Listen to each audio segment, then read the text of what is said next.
आप यूपी में प्रतापगढ़ में पैदा हुए, उसके बाद आपका सफ़र कैसा रहा? आप दिल्ली और मुंबई तक कैसे पहुँचे, वो हमारे दर्शकों को बताइए। बहुत गर्मी थी ट्रेन में, बहुत रिजर्वेशन हम लोग का था, बहुत गरीब थे। जो बोगी होती ना, उसमें भी हमको जगह नहीं मिली। तो जो आज के टाइम पे तो उसको वॉशरूम कहते हैं, पहले लेटरिन बोलते थे, उसी में हम लोग घुस के आए, बहुत तकलीफ में आए। लेकिन जब पहुंच गए दिल्ली, तब हमने बाहर जाके किया वॉशरूम, क्योंकि हम वॉशरूम में ही थे, हम उसको नहीं गंदा कर सकते थे। बहुत टफ सिचुएशन थी आने की। ट्रेन से आए हम लोग, उसका सवाल का जवाब ये है। और सफ़र बेकार रहा। माँ बाप तो मेरे बढ़िया हैं भाई, मेरा बहुत थोड़ा सा ठीक नटखट है।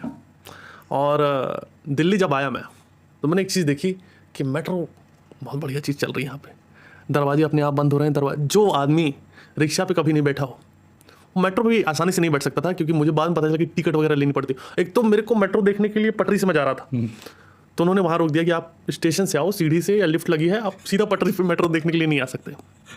वो चीज़ मुझे थोड़ा ठीक नहीं लगता था, क्योंकि इनका अप्रोच बहुत ही, जो गांव से लोग हैं उनको लेके ये है कि पीली रेखा के पीछे खड़े रहो, रूल्स फॉलो करो। मुझे नहीं अच्छा लगता मेट्रो। मुझे लगता है अच्छा पैदल। I think I am very simple person. और मेरा इंटेंशन बस ये है कि लोग हंसते ना, उसमें दिमाग लगाना है। बहुत सारे कॉमेडियंस हैं जो बहुत एफर्ट मार रहे हैं, उनको मैं मार दूंगा खुद, क्योंकि वो बढ़िया कर ले रहे हैं। तो कहानी ये है कि मेरा इंटेंशन ये रहता, भाई हंसो, और मुझे कुछ नहीं बताना, ना मुझे कुछ संदेश देना है, ना मुझे कुछ ऐसी बातें करनी है कि समाज बदल जाए। क्योंकि समाज को बदलते बदलते मैं खुद बदल गया। मैंने ये जो मैं आपके साथ बैठा हूँ, आज ही मैंने अपने आप को एक्सप्लोर किया है, और मैं खुल के आपके सामने आया हूँ। यही मैं हूँ। This is my personality, A true gentleman, like that. And that's the meaning of the infrastructure of the definition. That's it. That's all. Whatever I want to kiss my dreams.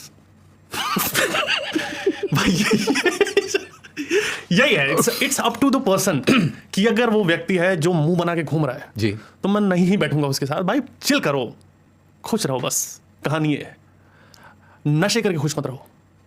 मैं माँ बाप को बहुत समझाया हूँ कि मेरा जेब खाली क्यों रहता हमेशा। वो मेरा पुड़िया रख लेते हैं अपने पास हमेशा। और मैं क्या पूरा जंगल में मेहनत किया इतना दिन, मैं वहां से कसूरी मेथी लेके आया। कसूरी मेथी की बात करूंगा।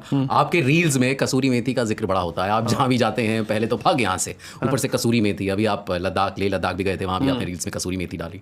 तो किस तरह से आप स्क्रिप्टिंग करते हैं रवि? क्योंकि आपकी स्क्रिप्टिंग उस रील्स को या उन विजुअल्स को बहुत ऊंचाइयों तक पहुंचा देती है। किस तरह से स्क्रिप्टिंग करते हैं? मैं कोई स्क्रिप्ट नहीं करता हूँ। मैं ऑनेस्टली बता रहा हूँ, मैं बस रिकॉर्ड करता हूँ चीज़ें, और जो चीज़ वहाँ पर आ रही है वो बस मैं कर देता हूँ। कई बार रिकॉर्ड करते टाइम मैं सोचता हूँ कि ये बोलूँगा मैं, बट और मेरे साथ मेरा दोस्त रहता है सौरभ, तो हम दोनों का एक मिल के एक अलग कॉम्बिनेशन हो जाता है। तो कुछ बातें वो बोल रहा है, कुछ हम कर रहे हैं, और यही होता है कि जो चीज़ दिमाग में आ रही है कि मैं उसको अपने पर्सपेक्टिव से अलग तरीके से देखता हूँ।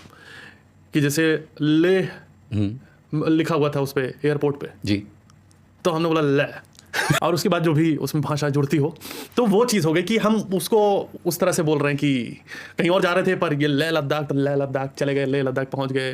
जैसे सौरभ होता है ना, तो अपने आप ही इनपुट देता रहता है जी। मैं और वो साथ में ट्रैवल करते हैं बहुत ज़्यादा, इसलिए क्योंकि हम लोग की एक वाइब सेम है, और दूसरी की वो जो है ना, वो भी बहुत कि रवि ये विचार आ रहा है इसको देख के, इसको ये कर लें क्या। हो सकता है मेरी एनर्जी डाउन हो, उसकी एनर्जी बहुत ज़्यादा रहती है, तो कई बार उसके आइडियाज़ होते हैं। ये हालांकि मैं हेल्प नहीं लेना चाहता, मेरे अंदर एक आर्टिस्ट वाला एक वो है कि ये मैं अपने ओन पे करना चाहता हूँ, इसमें मेरा पूरा वो हो। इट्स नॉट लाइक कि क्रेडिट वाली बात है, इट्स लाइक कि मैं खुद करना चाहता हूँ। मैं चाहता हूँ क्योंकि अगर वो नहीं रहा कभी, मतलब क्योंकि वो उसकी लाइफस्टाइल जो है वो ज़्यादा दिन रहेगा भी नहीं, लेकिन कि मैं तो हेल्दी हूँ ना, तो मैं लंबा अगर जी रहा हूँ तो मैं अपने तरीके से करना चाहता हूँ। मर गया वो, तो मेरे को फिर कैसे दिक्कत हो, आदत नहीं पड़नी चाहिए। तो लेकिन ये है कि हम दोनों का क्रिएटिव थॉट सेम हो जाता है। कभी वो सजेस्ट करता है, कभी कुछ मैं अटक जाता हूँ, तो मैं सोचता हूँ भाई इसमें क्या करूँ मैं। और चूंकि मैं समझ पाता हूँ कि मैंने इतने शक्तिमान देखते थे, कॉमिक्स पढ़ते थे, थोड़ा साहित्य पढ़ा, बालहंस पढ़ी, चंपक पढ़ी, तो उससे शब्दावली आ जाती है, क्रिएटिव एक वो चीज़ आ जाती है कि हर चीज़ तुम तूफानी देख रहे हो। हाँ, कि मैं जा रहा हूँ पर मैं निकल चुका था धरती के उस छोर से। हॉलीवुड फिल्मों की जो हिंदी होती है, आप देखो, ये सारी चीज़ें मैं एग्जैक्ट नहीं बोल सकता कि वो कहाँ है, पर वो शायद कच्चा पक्का माल इकट्ठा होकर यहाँ पे आ गया है। और वो जो मुझे, और वो क्रैक हो गया एक्चुअली। मैं बहुत सारी चीज़ें पहले भी करता था, मैंने कम से कम 20 तरीके की वीडियोस बनाए हैं अलग अलग। कि मैं पहले खाना बनाता था, कभी मैं कोई कैरेक्टर प्ले करता था, कभी मैं दूसरी भाषा में खाना बनाता था, या बीच में मैंने एक सीरीज शुरू करी है कि मैं इंजीनियरों की लाइफ कैसी होती है, आर्टिस्टों की लाइफ कैसी होती है, सीए की लाइफ कैसी होती है। लोगों को मजा आ गया, लोगों को बहुत पसंद आ गया ये। और मैंने जब ये पैटर्न डालना शुरू कर दिया तो फिर मुझे लगा कि लोगों को अच्छा लग रहा है भाई। लोग भी बोलते हैं, शो में आके बोलते हैं कि भाई मैं शो होता है 1.5 घंटे का, उसके बाद कुछ लोग फोटो खिंचाने के लिए मान लो आते हैं जी मिलने के लिए, तो बोलते हैं कि आपका ब्लॉग अच्छा था। हम कहे कि मैं 1.5 घंटे से गला फाड़ रहा हूँ अपना, अभी शो किया तुमको साला भाई 1.5 मिनट का ब्लॉग ही अच्छा लगा, तो मुझे बुरा भी लगता है, पर पैसे आते हैं तो ठीक लगता है। मैं देता हूँ। It was very natural. मैं अपने स्टैंड अप में थोड़ा सा करता हूँ अवॉइड बिजनेस पर्पस, क्योंकि कम गालियाँ देने पे कॉर्पोरेट शो ज़्यादा मिलते हैं, और मेरे को भूख है पैसे की। जो बात है वो बात है, मैं खुल के बताना चाहता हूँ। आप ये इंटरव्यू जो फ्री में करवा रहे हो ना मुझसे, मेरा कम से कम नहीं तो 8,000 का नुकसान हुआ है इस टाइम। इस 8,000 रुपये में तो मेरे को ऐड आया था बिंदी की कंपनी का लगाने वाला, वो मैंने छोड़ दिया। अब मैं लिपस्टिक ऐड करूँगा। एक चीज़ बताऊँ, स्टैंड अप कॉमेडी ये अपनी जगह है, सबका अपना तरीका है। पैसे और मोरल्स दोनों अलग चीज़ें। मैं आपको एक चीज़ बताऊँ, मैं कभी भी गुटखा पान मसाला का ऐड नहीं करूँगा। मेरे पास आया था इनफैक्ट एक पान मसाला बहुत बड़ा ब्रांड है, उसका ऐड आया था। मॉरल्स के लिए पैसे कम दे रहे थे वो लोग मुझे, उन्होंने बहुत कम रखा। 2-3 हज़ार पे बात फंसी हुई थी, और उनका जो मटेरियल था वो प्रीमियम नहीं था। सुपारी उनकी मसूड़े में चुभ गई थी मेरे, मुझे वो नहीं पसंद था। मुझे है कि माल बड़े, मैं पहले इस्तेमाल करूँ फिर विश्वास करूँ। मैंने शैम्पू का भी ऐड किया है, तो मैंने प्रॉपर इस्तेमाल किया, खाया है शैम्पू।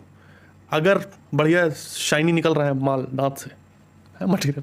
शैम्पू की बात भी मैं किससे कर रहा हूँ। मैं वही बोल रहा था। तो है, मतलब मेरे को पैसे का है कि भाई पैसे दो, कुछ भी करवा लो। मतलब ये बात तो साफ है कि मैं आपसे जो सवाल पूछूंगा आप मुझे कहीं भी ले जाएंगे। नहीं भाई, मैं जेन्युइन ऐसा नहीं हूँ।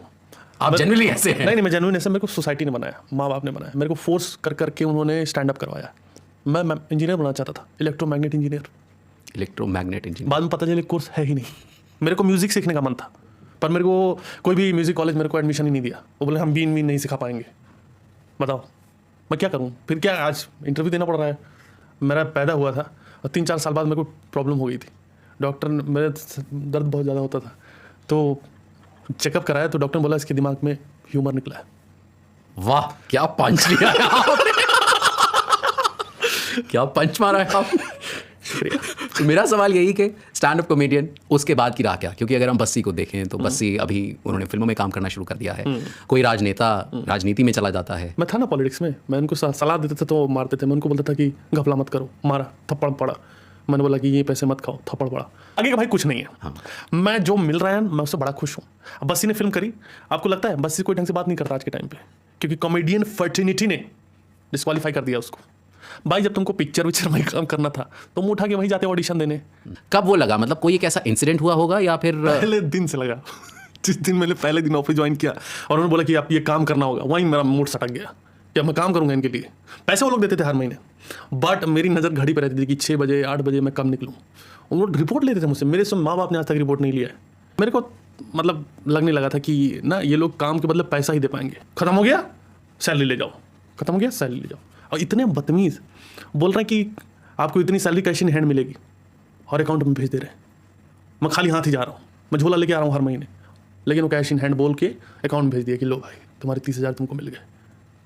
That's why live it now. मैं घर वालों का रिएक्शन लेने के लिए कि क्या होगा, मैंने उनको बोल दिया कि मैं नौकरी छोड़ दिया हूँ।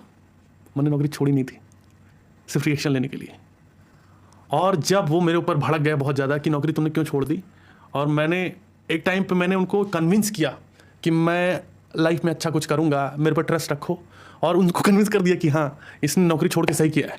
तब मैंने उनको बताया कि मैं नौकरी कर रहा हूँ, तब उनका मूड और ख़राब हो गया कि तुमने पूरा कन्विंस किया। मैं लगा कि लड़का मेरा बहुत अच्छा करेगा ये चीज़, क्योंकि बचपन में वो मुझे बहुत डांटते थे, मेरे को डिसअपॉइंट करते थे। मैंने वो बदला इस तरह से लिया कि पूरा ब्रेन में घुस गया उनके कि मैंने नौकरी छोड़ दी है। गुस्सा हो गए, फिर उनको समझाया कि नहीं नहीं इसमें बहुत पैसा है। वो कन्विंस हो गया बहुत पैसा है, लड़का सही रास्ते पे जाते, मतलब मैंने नौकरी छोड़ी ही नहीं। तो मैंने ऑनेस्टली अब इसका सही जवाब दूं, मैंने घर पे भाई मैंने नौकरी बहुत टाइम तक नहीं छोड़ी। स्टैंड अप जो वायरल हो गया, कल की चिंता वायरल हो गया, तो पर भी मतलब मैंने जब लास्ट में जब बोला अपने ऑफिस में मैं अब मैं छोड़ना चाह रहा हूँ, तो उन्होंने बोला नहीं अब तुम फेमस हो गए हो, अब मत जाओ। और वो इंटरव्यू में लोगों को बताते थे कि देखो रवि गुप्ता हमारे यहाँ काम करता है। तो मेरे बॉस नहीं सीधा बोला कि देखो रवि तुम्हें काम नहीं आता है, और मैंने बोला हाँ पर फिर भी नौकरी पे हो, क्यों हो पता है ना। दिल्ली में घर लिया, मुझे बहुत अच्छा लगा कि मैं कुछ कर रहा हूँ, कुछ किया मैंने, 2-3 साल के अंदर ही मैंने घर ले लिया था, क्योंकि गांव में जो माँ बाप की प्रॉपर्टी थी वो बेचवा दी मैंने। वही सवाल, ये मैं बहुत बार बोल चुका हूँ कि भाई क्यों करना चाहते हो, मुझे हंसाना अच्छा लगता तो मैंने स्टैंड अप करना शुरू कर दिया। मेरे दिमाग में पहले ये नहीं था कि पैसा बाद में आता है जी। मतलब 8 साल किया मैं, उसमें 8 साल में मैंने 6 साल तो ऐसे ही गुजारे हैं जिसमें 1 रुपया नहीं कमा रहा था मैं, 2 साल में वायरल हुआ तो वो चीज़ें हैं। पर मुझे मेरा प्रेम था कॉमेडी को लेके, तो 12 टिकट भी किए, तो दिल्ली से जा रहा हूँ मैं जयपुर शो करने के लिए, तो वो वाला था कि मुझे हंसाना है, लोगों को पसंद आ रहा है। तो अगर वो उस लेवल का डेडिकेशन है या नहीं भी है, अगर आपको हंसाना इन जनरल अच्छा लगता है आप करो, पैसे शायद आ जाएंगे, पर दिमाग में ये है कि पैसे कमाना है तो फिर बैंक लूटना, छिनैती